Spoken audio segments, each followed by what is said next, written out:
Ladies and gentlemen, good day and welcome to the Home First Finance Company India Limited Q3 and 9-month FY23 earnings conference call.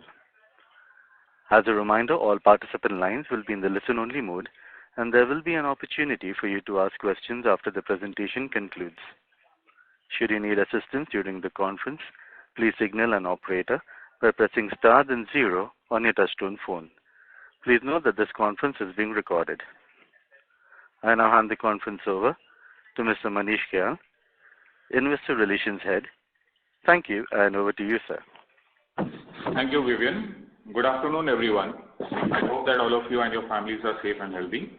I am Manish Kayal, and I look after the Investor Relations for Home First Finance. I extend a very warm welcome to all the participants on our Q3 FY23 financial results Concall. As usual, Home First Management is represented by MD and CEO Mr. Manoj Viswanathan and CFO Ms. Nutan Gaba Patwari. I hope everybody had an opportunity to go through our investor deck and press release uploaded on stock exchanges and on our website yesterday. We will start this call with an opening remark by Manoj and Nutan, and then we will have a Q&A session. With this introduction, I hand over the call to Manoj. Thank you, Manish. Good afternoon, everyone. I'm pleased to showcase the strong business momentum that we are seeing in our business. Distribution expansion is our key focus area. We now do business at 261 touch points across tier 1, 2 and 3 markets. Physical branches stand at 102. Quarter 3 FY23 saw the momentum continuing on disbursements. We disbursed 780 crores in quarter 3, which is the highest till date, with a growth of 11.1% on a quarter-on-quarter basis and 37% on a year-on-year basis. The AUM grew to 6,751 crores, a growth of 35.2% year-on-year and 7.6% quarter-on-quarter. The portfolio health has improved further. 1 plus DPD has reduced to 4.4% from 4.7%, and 30 plus DPD reduced to 3% from 3.3%. GNP has reduced to 1.8% from 1.9%. We will now focus on some of the key drivers and metrics of the business. Coming to technology, during quarter 3 FY23, digital adoption has further improved. Usage of the customer app for various activities has increased. 91% of our customers are registered on our app as of December, compared to 87% in September. 89% of our customer queries are now coming via the app. Digitally signed agreements have reached a significant 47% of all customer loan agreements which were executed in the quarter. We continue to focus our expansion in the states of Gujarat, Maharashtra, AP, Telangana, Karnataka and Tamil Nadu. Coming to margins, the spreads are at 5.7% after 2 repricing actions of 25 basis points in quarter 2 and 50 basis points in quarter 3. Our spread guidance for the medium term remains at 5.25% along with the cost of borrowing increases. On borrowing, we continue to focus on diversifying our funding sources. We have raised rupees 280 crores from International Finance Corporation through a 7-year debt. On asset quality, all buckets continue to improve. In quarter 3, 1 plus DPD reduced to 4.4% from 4.7%, 30 DPD reduced to 3% from 3.3%. Our gross stage 3 GNP as per RBI circulated 12th November 2021 reduced to 1.8% from 1.9%. This includes rupees 390 million, that is 0.7%, which is currently in buckets which are less than 90 DPD, but included in NPA due to asset classification norms as per RBI notification dated 12th November 2021. Adjusted for this, the number stands at 1.1% in December. Coming to the outlook, on growth, we will continue to focus on growth through a combination of 3 strategies. Deeper expansion into tier 2 and tier 3 towns in existing states. We plan to reach 400 touch points in 2 years. Increase in market share in existing markets is the other second strategy. Expansion of customer target segment through co-lending. And we expect to reach the milestone of rupees 10,000 crores in the next 15 to 18 months. On technology, we will continue to maintain our lead on systems and technology to build moats in origination, underwriting and collections. Our technology lead will drive our industry-leading productivity metrics and profitability. Coming to funding, we have access to diversified funding sources and we will continue to build on this further. Lastly, a good team is most critical to achieve our ambitions, and we will continue to invest in finding and training the right people so that we can build a team that can take the company to the next trajectory. With this, I would like to now hand over the call to Nutan to take you through the financials. Nutan, over to you. Good afternoon all. I will take you through our performance for Q3 FY23. Starting with the key highlights. On financials, we continue to stay focused on our key operating metrics with an intention to deliver mid-teen ROE in a couple of years. With that, our net interest margin for the quarter is stable at 6.4%, even in the increasing interest rate environment. QOQ spreads are lower by 10 basis points. We have increased our yield by 50 basis points effective 1st December, and book cost of borrowing increased by 30 basis points on a QOQ basis. Our core business health is very strong. Net interest income has gone up by 50.4% on YOY basis and 8.6% on a QOQ basis. We did direct assignment of 59 crores during the quarter as a liquidity strategy. We continue to have robust demand for our portfolio of assets. We also did a co-lending transaction of 30 crores during the quarter. OPEX to assets stands at 2.8 for the quarter. As guided earlier, we expect this ratio to remain in the range of 3 to 3.2% going ahead as we focus on expansion. Cost to income at 35.3% in Q3 decreased of 210 basis points on a QOQ basis. Q3 FY23 PPOP stands at 81.7 crores, growth of 10% on a QOQ basis and 25.5% on a YOY basis. Credit cost was at 0.4%, is within our expected range. Our ECL provision stands at 1% of the total principal outstanding. We continue to remain conservative with the provisions. Total provision coverage ratio stands at 53.6%. Prior to NPA reclassification as per RBI circular, PCR stands at 87.4% versus 91% in Q2 FY23. Our profit after tax of 59 crores grew by 8.2% on a Q1Q basis and 27.9% on a YOY basis. Moving to liquidity and borrowings, the company continues to have diversified and cost-effective long-term financing sources. During the quarter, we raised 280 crores from IFC via NCDs to finance affordable and green housing.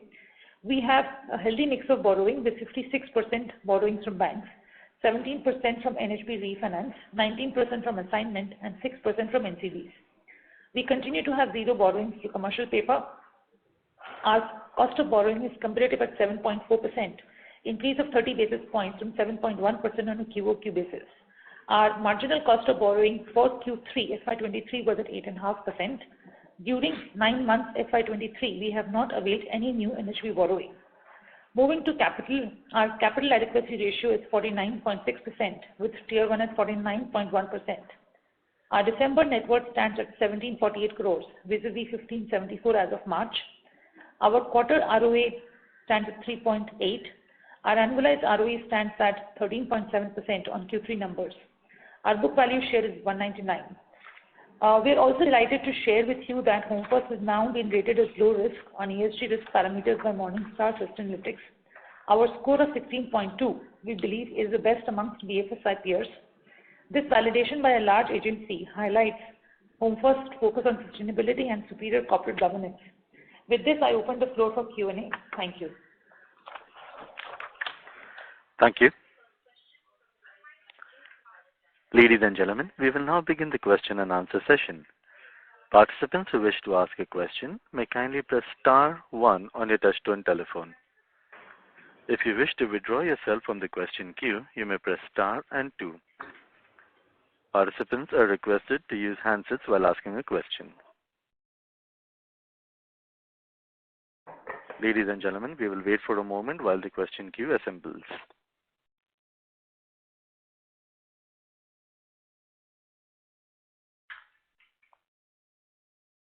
The first question is from the line of Mona Ketan from Dolat Capital. Can we proceed? Yeah, hi, good evening, and congratulations on a good set of numbers. So firstly, on the PLR hike of 50 bps last quarter, so is it fully built into the yields or yet to play out? Mona, because we've taken the repricing as effective 1st December, the P&L benefit has come only for 1 month. So the benefit of 3 months will come only in Q4. So to that extent, there is some upside on the yield line in Q4 as well. Sure. And if I look at the incremental yields on slide 27, they seem to have moderated from 13.4 last quarter to 13.2. Is that, am I reading the numbers right, or there's some typo somewhere? The numbers are correct. This moderation is to enable sustained growth, as we have been now focused on more competitive pricing in the market. And so we will continue to maintain the guided spread that we've been doing of around 5.25%. Okay. Okay. So incremental yields have actually moderated versus last quarter. Okay, because of pricing. Okay, got it. And how about the BT outs, if you could give some color? BT out we've been published. It's 4.8% for Q3. It's mentioned in slide number 24. Okay, sure. And just finally, on the direct assignment book, the book and the related income has moderated over the quarters. So anything to read into it? So I think we've been able to generate a lot of liquidity through other sources. So particularly for this quarter, we were doing the IFC transaction. We also had visibility into the CLSS subsidy that we received in December and also in January. From that perspective, we did not feel the need to do assignment. It will continue to remain a good liquidity tool. So we've guided about 100 crores a quarter. So that remains the ballpark where we want to be, plus minus 20-30 crores a quarter. Okay. So if I look at the last 4-5 quarters, also the DA share has come down in the overall AUM mix. So no change as such in strategy, right? It's purely the liquidity part you highlighted. Absolutely. Thank you. I'll come back in the queue. Thank you. The next question is from the line of Shripal Doshi from Equirus. Kindly proceed. Thank you for giving me the opportunity, and congrats on yet another strong quarter. My question was pertaining to the operational metrics. So if you look at the disbursements upon employee and AUM upon employee, that has seen a very strong increase over the last, say, 7-8 quarters, despite adding branches and employees. So what is the comfortable disbursement upon employee sort of a metric that we are looking at? So if you look at currently, disbursement upon employees almost 80 lakhs and AUM upon employees almost 7 crore. So what is the number that we are looking at or we are comfortable with? 80 lakhs per quarter, I guess you mean. 80 lakhs per employee is the disbursement number that we have average, if you look at like... For the quarter, I guess you're saying, right? Yeah, for the quarter, yes. Yeah, so I think our attempt is basically to keep improving on that number. I mean, we're not working with any particular number in mind, but we have, whatever we have, we keep working on improving it. And some of it is discovery, because we are implementing a lot of digital processes. For example, if you see compared to 1 year ago, 50% of our customers have migrated into e-signature process, so where they can complete agreements, electronically. So many such small initiatives are helping us to improve the productivity of the team. So this is a number that can, that we are trying to keep improving over time. So we don't have any specific target number in mind. So why I'm coming on to that question is also because if you look at our employees' role, it's much more comprehensive. Like they're not only responsible for sourcing, they're also responsible for collection part. So therefore, if you look at the AUM upon employee, that number is almost 7 crore now. So from that perspective, is there a check? Because in an event of a weak economic situation or bad collections, their efforts would shift towards bringing in those collections. So from that mindset, do we have any thought process? No, we have been through such phases during COVID when the emphasis was on collections. And that is an advantage of our model, because these employees are well trained on collections.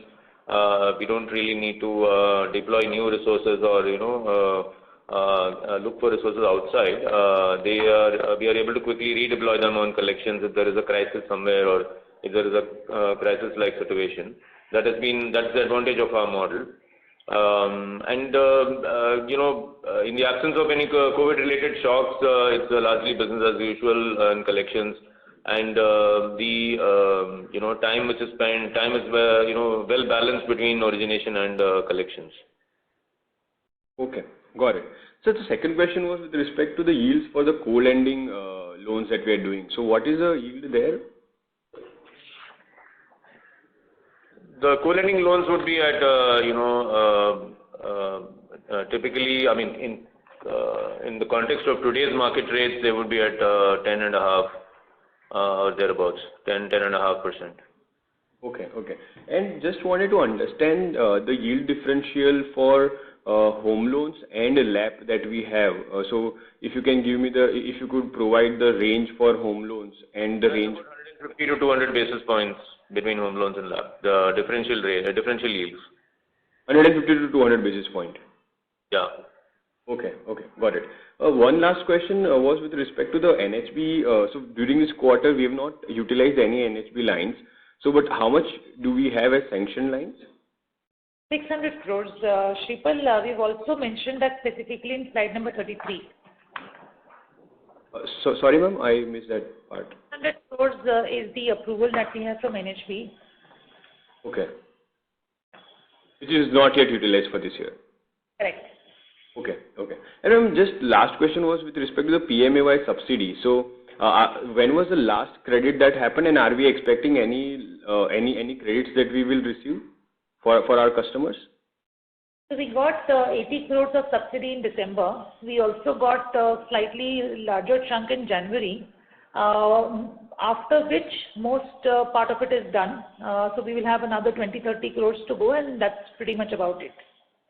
Okay, got it, ma'am. Thank you so much, and good luck for the next quarter. Thank you. Thank you.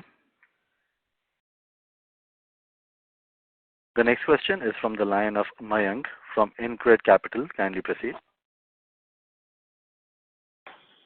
Thank you for the opportunity and congrats on the good set of numbers.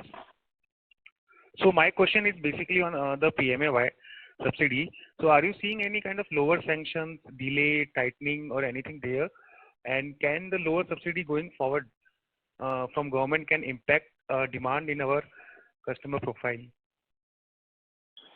See, the subsidy program was closed as of last March itself, and we have not offered a subsidy to any customers who were onboarded after March.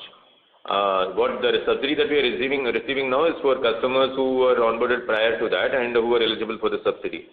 And which is also now almost done, and we will be. I mean, all the backlog has been cleared out. There is very little left to go now. So both the scheme as well as the subsidy process is kind of concluded now. And we have seen now almost 1 year of, not 1 year, about 9 months post the closure of the subsidy, where the demand has been very strong. So basically, we are not witnessing any impact demand because of the subsidy. No, there is no demand impact because of the subsidy program being closed. Yeah. And my second question is basically on the our bounce rate. So we have seen the bounce rate normalizing. And last quarter we were talking about the customer shifting from cash to online payments, because of which our bounce rate were impacted. So any color on that? The trend seems to continue. I mean, it is moderated slightly compared to last quarter, but we are still seeing a very large number of customers paying immediately after bouncing the payment. So that remains a mystery. So now we have a daily track of this. So we are getting almost 5% of the payments within 3 days of bouncing. Conversations with customers are not really yielding any insights on that as to why they are bouncing and paying immediately. Okay. Thanks. That's all from my side, and best of luck. Thanks. Thank you. Participants, if you wish to ask a question, kindly press star 1. The next question is from the line of Subhranshu Mishra from Phillip Capital. Kindly proceed. Hi, good afternoon. Thank you for the opportunity. Couple of questions. The first one is if we can give the split of employees function-wise, how many are in HO, how many in sales, how many in collections, how many in credit. The second is on the credit underwriting. Do we utilize our sourcing employees to do the underwriting as well, or do we have a separate credit underwriting team? And also, if we deploy any sort of external valuation experts to do the valuation, that's the second. And the third would be on the collections itself. What percentage of our collections are cash now versus, say, a year ago? And what percentage are on NACH? And on NACH, what is the bounce rate that we get? Thanks. Sure.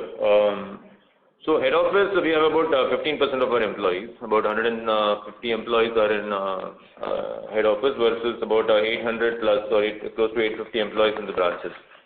And as far as underwriting is concerned, we have a central team. Our underwriting model itself is a centralized model, where we have a central team of about 15 to 20 employees who are underwriting every loan. The data capture and some amount of data collection and customer interaction happens at the branch level. But at the branch level, there is no authority to approve any transaction. And as far as the legal and technical checks are concerned, it's all done by service providers at each location. So we have a panel of lawyers and valuers who do the valuation, and those reports are actually checked by the centralized underwriting team as well before giving the final go ahead.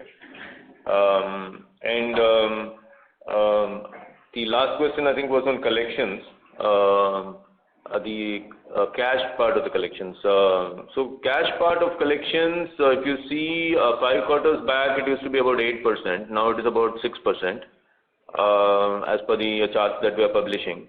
So yeah, I think the trend, it has generally trended down from about 10% to about 6% currently. But even the 6% that we collect in cash is not being collected, by our employees individually. It is these customers deposit the cash at Fino outlets, the Fino Payments Bank outlets, and the payment comes to us in an electronic format. So actual physical cash collection is only about 1% currently. The ACH coverage is there for 100% of the customers, but some of them bounce the payments, and that's where the cash collection comes into play. So balance 94% are on NACH. No, it does not like that. It's actually the bounce rate is about 14% as we have published. So the 86% of the customers would have cleared their NACH payment, and the 14% have bounced their NACH payment, and we have to have some alternative method of collection for the 14% of the customers. So that alternative is in most of the cases it is also electronic, so like through a UPI payment or through the app, etc. But out of that 14, about 6 of those 14 customers are also paying in cash. The balance 8 are paying electronically. Understood. And if I could just squeeze in one more question, the files, are they stored at a centralized location, or are they stored at the branches, or is there a external agency again deployed for this? Sorry, what central? Sorry. The loan documents, the various other documents, where are they stored? Are they stored in situ in branches, or is there a centralized location, or do we have a vendor? Stored in a centralized. We have an agreement with, or arrangement with a vaulting company. They vault the agreements, the loan agreements, the property papers, and other important documents. It's vaulted directly there. So the branches actually send the documents directly to the vault, and it's vaulted over there. So these vaults are actually located in the NCR region. Understood. Thank you. That is very helpful. I'll come back in the queue. Thank you. The next question is from the line of Raghav Garg from Ambit Capital. Kindly proceed. Hi, thanks for the opportunity. Just a couple of questions from my side. If you could highlight what kind of competitive scenario that you're looking at in south of India, where your exposure has been increasing since last several quarters. Also, I think you're focusing more on the row houses in that region. So specifically in that segment, can you comment what are the kind of ticket sizes that you are financing, and what kind of customers are these which go for such houses? And my last question is, are these loans which you give for row houses, are these generated through developer partnerships, or or there is some other model that you're following here? Thanks. That'll be all from my side. Yeah. So in South India, the origination is largely individual customers who construct their own homes. The concept of row houses is not that prevalent in the southern states. It's mostly customers building houses on their own plots. That's generally what we originate. As far as row houses are concerned, the model exists in places like Maharashtra and Gujarat, especially in smaller towns. And there the agreement or the partnership is with the developer who is building the row houses, and the developer sends us the references of customers who require these loans. So that's generally the origination model with the row houses. Thanks. Raghav, are you there? Yeah, my questions are answered. Thanks. Thank you. The next question is from the line of Nitesh Jain from Investec. Kindly proceed. Thanks for the opportunity, sir. Firstly, on the connector count, can you share the number of active connectors for the quarter? 2100. Secondly, on the incremental yields, the quarter-on-quarter drop in incremental yields, we have also witnessed increase in share of LAP in this quarter. So it is more strategic, or it is competitive intensity that we are witnessing, because of which the incremental yield has dropped? We want to maintain, competitive pressure in the market and ensure that, we are gaining share. So which is why we kept the rates competitive. We thought, right now when, the rates are, or rates are expected to taper off, is a good time to be more competitive in the market and gain share. Because the risk of actually getting the spreads getting compressed is lesser at this point of time, because we are expecting the rates to taper off. So we thought, rather than increasing the rates, let us stay competitive and gain share. I think that's the thought process behind the rates that we are maintaining in the market today. Sure. And lastly, on the LAP book, we have seen very strong growth in that portfolio. I think almost doubling of over a 1-year period. So, what is the strategy there, and how is the asset quality trends in that LAP book? LAP is something that we have been saying that we are comfortable with a 15% kind of a number for the number for the AUM, and I think the percentage is catching up gradually. So as far as delinquency trends are concerned, I think they are trending well, which is why we are comfortable in onboarding them. So they are trending well as of now. Sure. So if you can share 1 DPD of LAP versus housing loan, what could be the differential in that? Or broadly, they would be in the same ballpark. Okay. Thank you. Thank you, sir. That's it from my side. Thank you. The next question is from the line of Jigar Jani from Nuvama Wealth. Kindly proceed. Yeah. Hi. Thanks for taking my question, and congratulations on a great set of results. What I am seeing is basically that your new to credit customers have been consistently falling down at a rapid rate.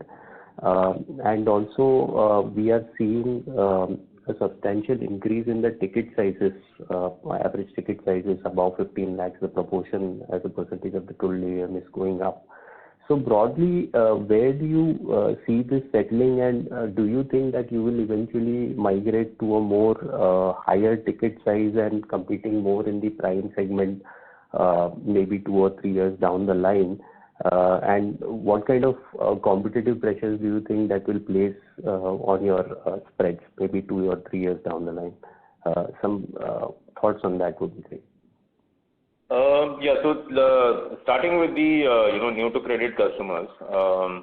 So this is a function of actually credit activity in the market, and we have been saying that every quarter this number of new customers who are new to credit keeps decreasing.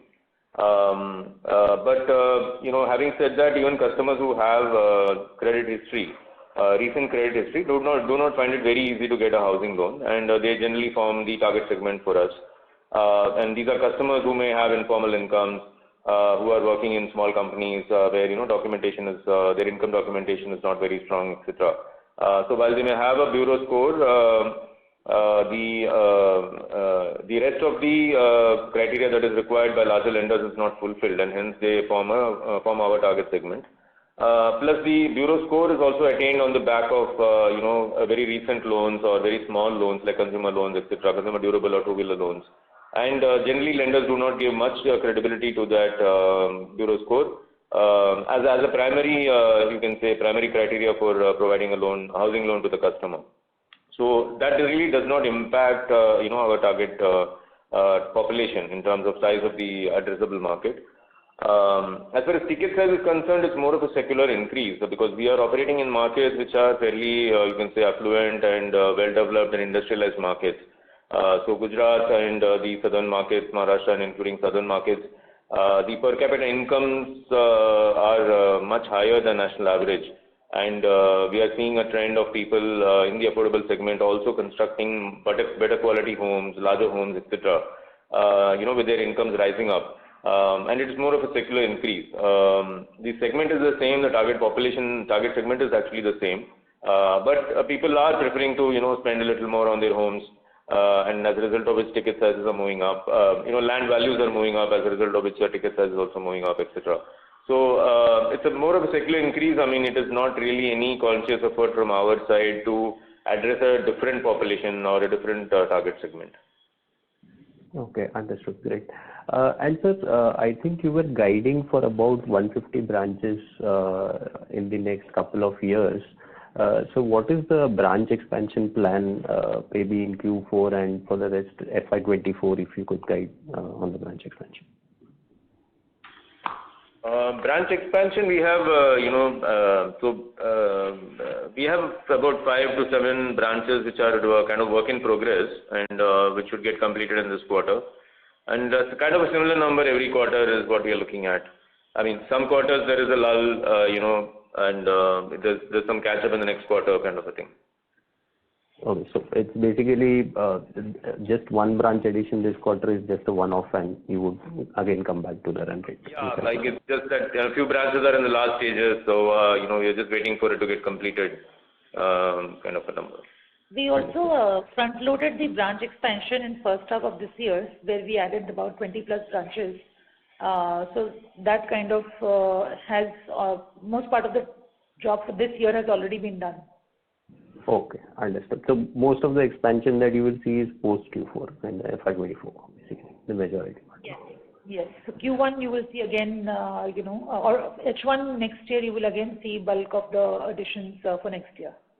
Sure. And the last question on your bank borrowings, how much of this repo or MCLR or the general interest rate hikes have been factored in your borrowing cost? As in, how much more do you see the cost of borrowing inching up from here? Probably on the incremental cost of borrowing is 8.5.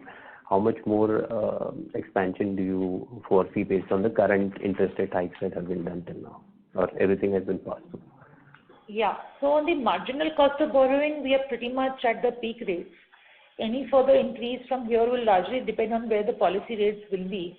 On the back book or the book cost of borrowing, we're at 7.4% for the quarter. with NHP coming in the next couple of quarters, and then we should be able to manage this with a 30 to 40 basis point increase, let's say in Q4, and maybe similar increase in Q1. So we should keep it way below the marginal cost of borrowing at least next 2 quarters. And your yield increases, which is 50 bps, will start reflecting from Q4 basically in your back book also. There is a portion of which is already reflected because it was effective 1st December, but fully it will reflect in Q4.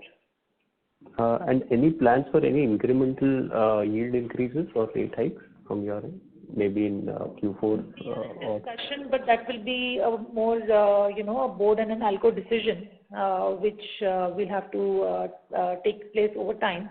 What we are focused on is maintaining the spread that we have guided, which is 5.25. Understood. Thanks so much for your answers and best of luck. Thank you. Thank you. The next question is from the line of Pooja Ahuja from Monarch Networth Capital. Can we proceed? Yeah, hi. Thanks for the opportunity. Firstly, wanted to understand, while it was mentioned in the opening comments that the credit cost, we have been cautious in terms of maintaining additional provisions.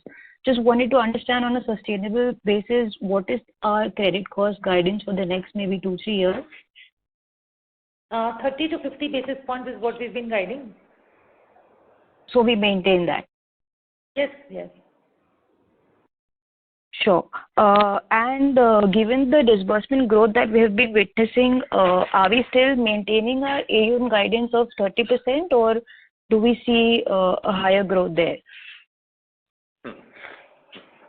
No, we are maintaining a guidance of 30%. Of course, the aim of the team and the objective of the team is to try and do better, but 30% is something that we are guiding towards. Okay. Sure. And lastly, on the bounce rates, do you think this 14 or 15% level is now the normal levels, or do we see further improvement from here on? We've seen some improvement in January, I think, but would it be in this 14 to 15% range? Looking at the behavior of the customers, it looks like it can improve substantially, because we have been tracking the number of customers who pay immediately after bouncing, and we have seen that almost 5% pay immediately in the immediate 3 days after bouncing. So logically, it looks like these customers can be convinced to clear their payments and reduce the bounce rate. But we are still not getting any insights on how that has to be achieved, and we are working on that. Okay, understood. That's it from my end. Thank you. Thank you.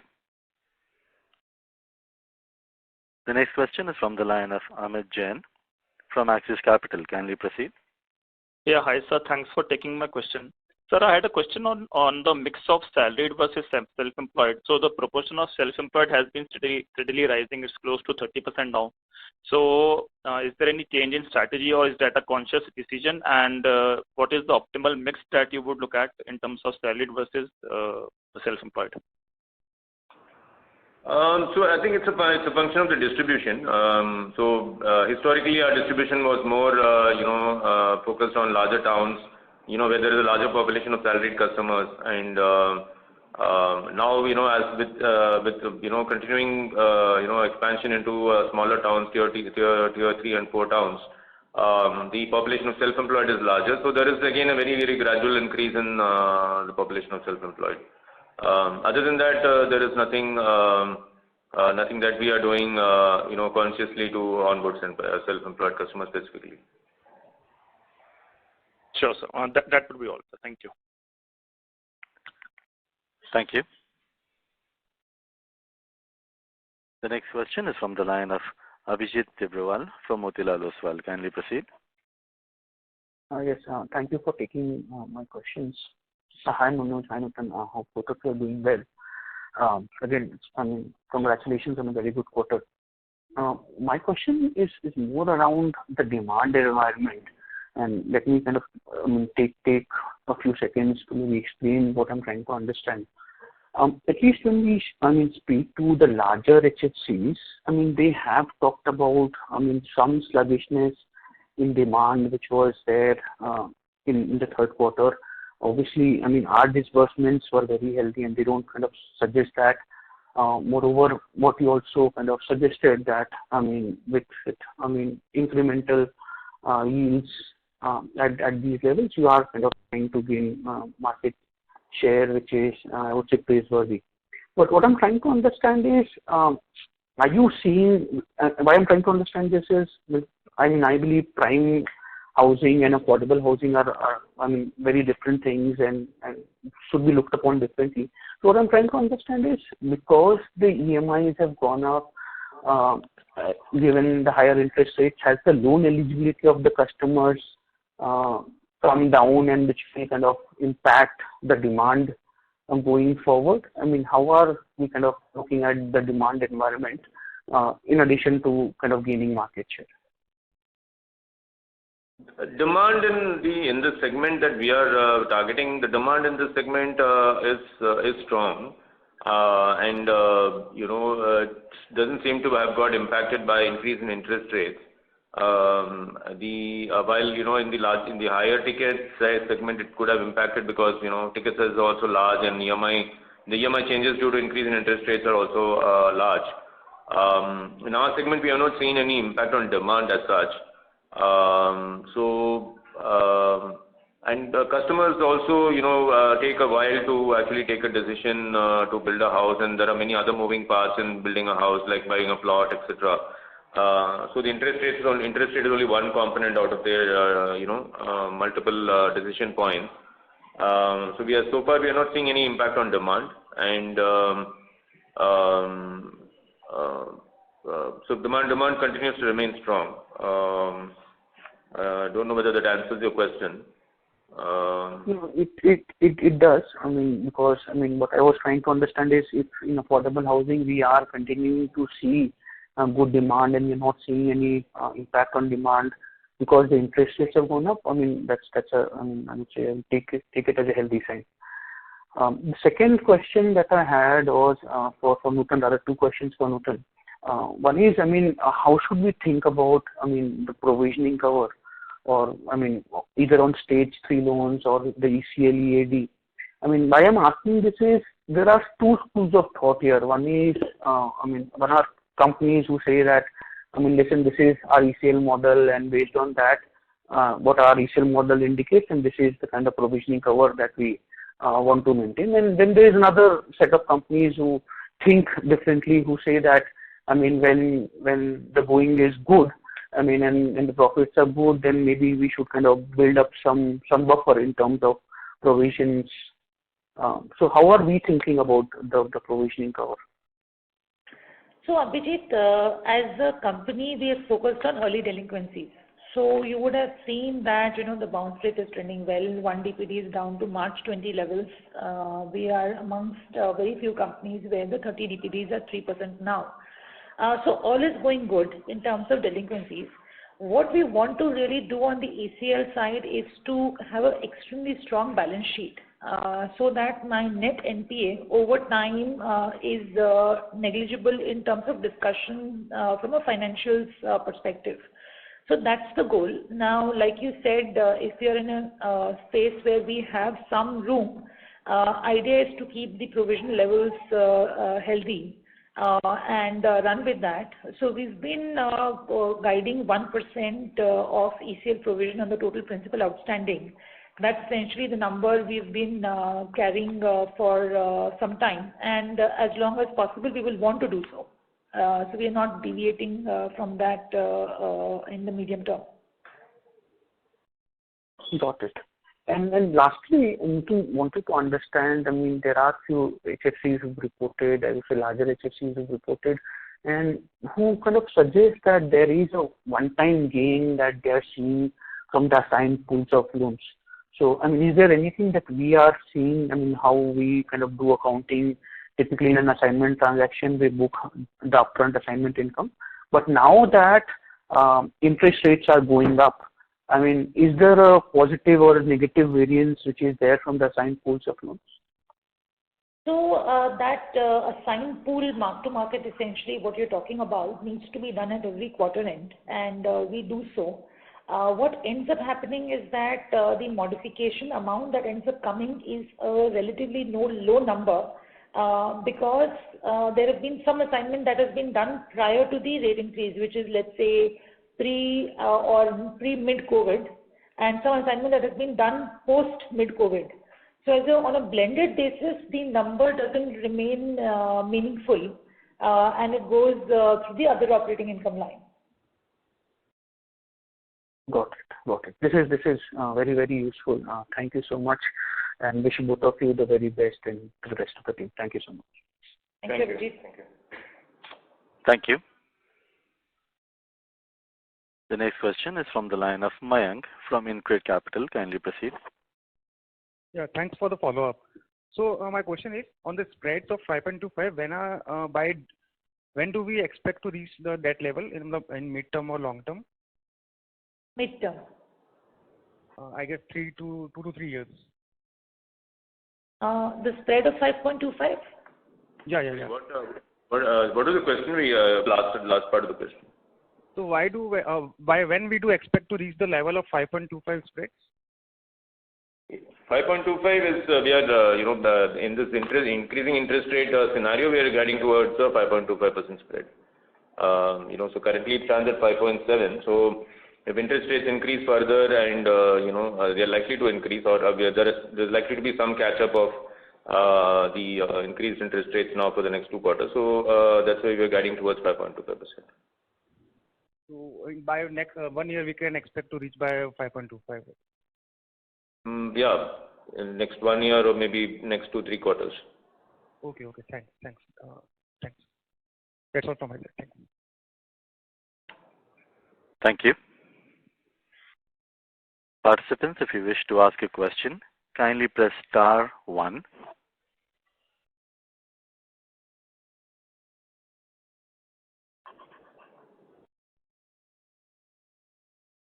The next question is from the line of Ravi Naredi from Naredi Investments. Kindly proceed. Thank you very much. Thanks, Mr. Manoj and your team for fantastic result and growth. Sir, my question is, when we are technology-driven company, why cost-to-income ratio rise by 2.3%, 230 basis points? Cost-to-income 10 basis points. Year-on-year. Year-on-year. So I think we had last year when we spoke, we had mentioned that our costs are likely to increase in the medium term because during COVID we did not make certain investments, and we are making those investments now for the next 12 to 18 months, and we had guided that the cost is likely to increase, and then after that it will again start moderating. So that is the trend that we are following. Okay. And sir, do you find more challenge from asset side or liability side in this scenario? So I think asset side we went through a certain let's say difficult phase during COVID, but we have come out of that well.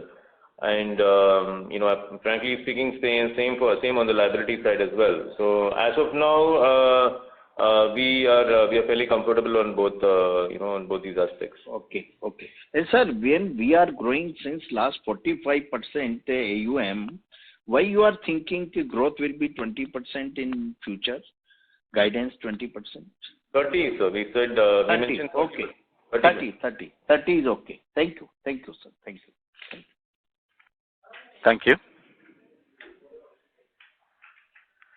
The next question is from the line of Nischint from Kotak. Kindly proceed. Thanks for taking my question. Your borrowing cost is around 7.4%, and you mentioned that your incremental cost of borrowing is somewhere close to 8.5%. If I heard that rightly, 8.5% or 8.75%. So, when do you really think that your weighted average cost of funding will kind of, come to the marginal rate? I mean, is it like 2 quarters away, 4 quarters away? If you could give some color on that. So, Nitin, the marginal cost of borrowing of 8.5 does not include the benefit of NHB borrowing. As we continue to draw down the NHB funds in Q4 and subsequently in Q1, we will get that benefit, and that will start also reflecting in the book cost of borrowing. At the same time, the lagged increase of NCR will also flow in. So in an ideal situation, if NHB did not exist, this convergence would have happened, let's say, in 2 to 3 quarters from now. Because of the presence of NHB borrowing and this mix being at 20% plus, the overall cost of borrowing will remain below 8.5%. That's what we are looking at right now in our models. So we are looking... Of NHB, how much would be the difference? I mean, if one has to look at 7.4x of NHB. Yeah. So almost, I would say 50 basis points will be the benefit on the total book if you peel off the NHB borrowings. So we're comparing 7.9 versus 8.7, something like that. That's right. That's right. And as of now, there is no plan to raise lending rates on the asset side. So, I mean, if you don't do anything, you should kind of come to 5.25 over maybe 2 quarters or so. If we don't do anything, yes. But some of I mean, that's a call you will obviously still developing, I mean, over time. Yes. Sure. And on the ticket size, if you could kind of give some guidance, because I think ticket size seems to be inching up a little bit, or you're doing more disbursements towards slightly larger tickets. So is there a trend over there, or are we trying to read too much? No, it's more of a secular trend and very gradual trend, because we are operating in some of the more affluent markets. We are seeing customers also spending more on building homes. It's just related to that, and we are not reading too much into it. Because I think you also mentioned that you are going into the slightly interior or tier 3, tier 4 towns. Right. So is it something kind of appearing to be more of an inflation all throughout, or is it something that there is a mixed change when you're going to the smaller towns? Because very logically, everything else being same, if you go to the smaller size, the ticket size would go down, but it is going up. So I don't know how one should read that. Yeah, but in southern markets, the ticket sizes seem to be stable or larger actually as we go into smaller towns. People seem to build larger houses in even tier 2, tier 3 towns. So we are not seeing that reduction in ticket size as we go, go more deeper. That trend is, I think, somewhat more common in the northern markets. Where the houses become smaller and the budgets are smaller in smaller towns. But in southern markets, we are not seeing that trend. As a result of which the ticket sizes are holding up or increasing slightly. Is that something like average whatever apartment size or in terms of square feet or something that you track, which gives you some sense in terms of where pricing is headed? I mean, if you have any color that you can share on that. So we will have to get back on that. I think you're talking about the square foot. Something like that. Whether it is a sign of an inflation out there, or is it just that it's a sign of affluence of people buying more houses?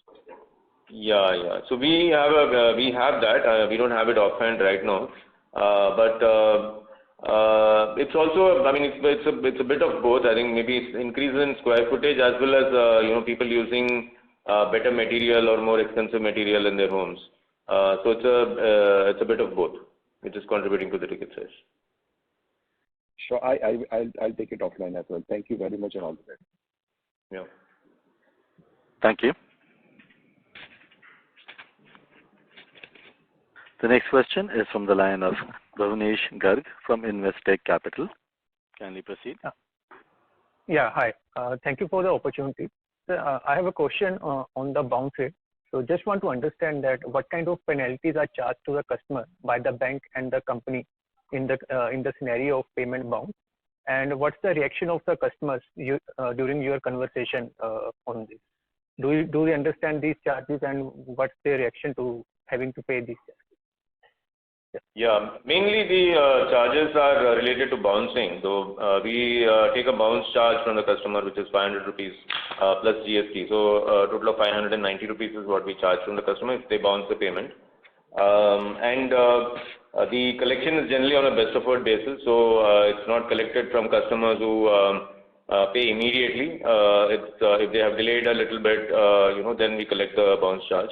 So currently, the penetration would be probably 20%. 20% of the customers would be making the bounce charge. So it's not very hard and fast. Other than that, there are no other penalties as such. The penalties accumulate. I mean, we don't bill the penalties to the customer. So if the customer is in 30 days past due or higher bucket, then we keep accumulating the penalties. When the customer comes to settle the property or when they finally come to close the loan, that's when we charge the penalties. So that's been our process, for several years now. The ideology behind it is that when the customer is ready to make an installment payment, then we would ideally like to collect that installment payment rather than charge penalties on the customer. Okay, sir. So this 500 rupees is the penalty by the company, right? That you guys charge. And then there would be some penalty charged by the bank as well, right? Yeah, the bank from which the customer is issued a mandate, they will also charge something which ranges between 50 to 200, 300 rupees generally. Okay. And you are saying 20% of your customers who bounce, eventually they end up paying this bounce charge. Correct, yeah. Because the majority of the collection also happens electronically on the app, etc. And we have not made it very hard, hard and fast on the app. So if customers are paying on the app and we are avoiding any, you can say, or reducing our collection effort to that extent, then we don't insist on the bounce charge. Okay, sir. Okay, fine. Thank you. All the best. Thank you. The next question is from the line of Abhijit Tibrewal from Motilal Oswal. Kindly proceed. Yes, thanks for allowing me a follow-up. One more thing I wanted to understand, Manoj, during your opening remarks, you talked about 261 touch points across Tier 1, Tier 2, Tier 3 markets.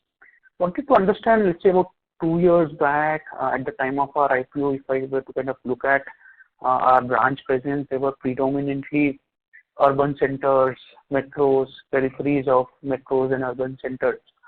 So, I mean, how are we now thinking about it? Are these distribution touch points in addition to branches that we are adding, are these touch points coming up in Tier 2 and Tier 3 markets? And if you have this data, out of our AUM today, what proportion of the AUM is coming from Tier 2 and Tier 3 markets, and how has that number changed vis-a-vis, let's say, 1 or 2 years back? Broadly about 30% is coming from the Tier 3 markets. And Tier 1 and Tier 2 we generally used to be present, even say a couple of years ago. But Tier 3 would be a new addition, or a good number of Tier 3 markets would be an addition over the last 2 years. So about 30% of our business is coming from Tier 3 markets now. 30% from Tier 3 markets now? 30% is coming from Tier 3 markets. I mean, that number would have been much lower 2 years ago. But then 30% is a form of your disbursement mix. Proportion of your disbursement mix. Got it. And the idea going forward is that these touch points that you are adding will largely be there in Tier 2 and Tier 3 markets? Largely, yes, in Tier 2 and Tier 3 markets. There may be a few pockets where some Tier 1 or Tier 2 markets are also not yet covered in some states, but largely yes, Tier 2, Tier 3 markets, yes. Also, Abhijit, by virtue of the presence we've had in Tier 1 markets, we've kind of covered those markets from all angles in terms of the housing demand, where it's getting generated from. So in those markets, in the Tier 1 markets, it's about market share growth. So in some markets, we'll probably be, let's say, 2.5%, 3%. The idea is to take it up in those markets in combination with deepening presence in Tier 2, Tier 3 markets. So that mix will not change a lot because in the disbursal proportion, both will continue to grow. One will grow because of market share. The other will grow because of penetration. Got it. This is useful. Thank you so much. Thank you. The next question is from the line of Vignesh Iyer from Sequent Investments. Kindly proceed. Congratulations, sir, on good set of numbers. I did miss some part of the call, so apologies if it sounds repetitive. I just want to know, so your disbursement is at 780 crores in this quarter with 11% QOQ. So I just wanted to understand, going ahead for quarter 4 or even for FY24, are we heading towards a 4-figure number? If you could just help us understand. Yeah, I mean, the target is to keep growing and keep moving up. So I don't know whether we'll hit 4 figures in the next quarter or the quarter after that, but yes, that's the next milestone. Okay. So any ballpark numbers? I mean, any, like you give something for AUM guidance, right? So anything on similar lines? The aim is to keep growing at about 7, 8, or 10% on disbursement every quarter. That's the growth that we're looking at. Oh, okay. Thank you, sir. That's all from my side. Thank you. All the best. Thank you. The next question is from the line of Chandra from Fidelity. Kindly proceed. Hi, Manoj, just a quick question. So when we look at the flow of LAP, you said that on a flow. Mr. Chandra, sorry to interrupt, sir. Your voice is very low. Could you speak closer to the handset? Yeah, is it better now? Yes, thank you. Yeah, sorry. Manoj, so on a flow basis, I think for the LAP you've indicated in the past is 15. So my assumption is that over a period of time, LAP gets to 15. We do that at possibly about 200 bips higher yield. So if I had to sort of just look from the margins over a period of time, 8 to 10 bips, you should have a tailwind to margins over a period of time from that. Secondly, as you were saying, you're doing a little more business in tier 3 towns where price sensitivity is not as much. So my sense is that your ability to hold yields should be a little better. Just given these two factors as tailwinds to sustainability of yields, just a little curious on the spread number which you talked about. Is that little more temporary because right now, I mean, cost of funds is just rising a little quick, and maybe 2 years out, this instead of 5.25, you once the rate cycle sort of turns, and in the past, that given you've held yields well, that maybe this number could be something different. Yeah, we are guiding to this number because there has been sharp increase in rates. Also, as far as the rates in the market are concerned, we don't want to do too many changes. So, which is why you're seeing our origination yield also moderating. I mean, we have kept it that way in the expectation that yields will, the rates will taper off and then start declining over a period of time. So we don't want to keep increasing the rates in the market, and then after a couple of quarters, then we have to reduce it, etc. Reduce it on the back book, etc. So which is why we have kept it this way. So which is why there is a medium-term guidance of 5.25%. But you are right. We have some tailwinds, and we have certain things on our side. The LAP, penetration is one, and the penetration to smaller markets is another one. And similarly, we have co-lending and stuff like that. So yes, we should be able to cross those numbers that we have mentioned. Sure. So essentially, there is a near-term, obviously, cost headwind, and you want to effectively just keep your yields where they are. But if the cycle turns, this 5.25 is not sort of the be-all and end-all of it. There is... Absolutely. Yeah. Okay, great. Thank you. Yeah.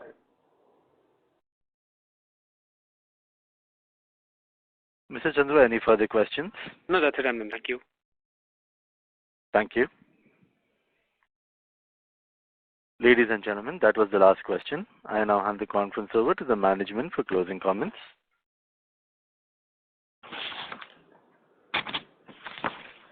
Thank you everyone for joining on the call. I hope we have been able to answer all your queries. In case you require any further details, you can contact Manish or get in touch with Orient Capital, our external investor relation advisors. Thank you very much. Thank you. On behalf of Home First Finance Company India Limited, that concludes this conference. Thank you for joining us. You may now disconnect your lines.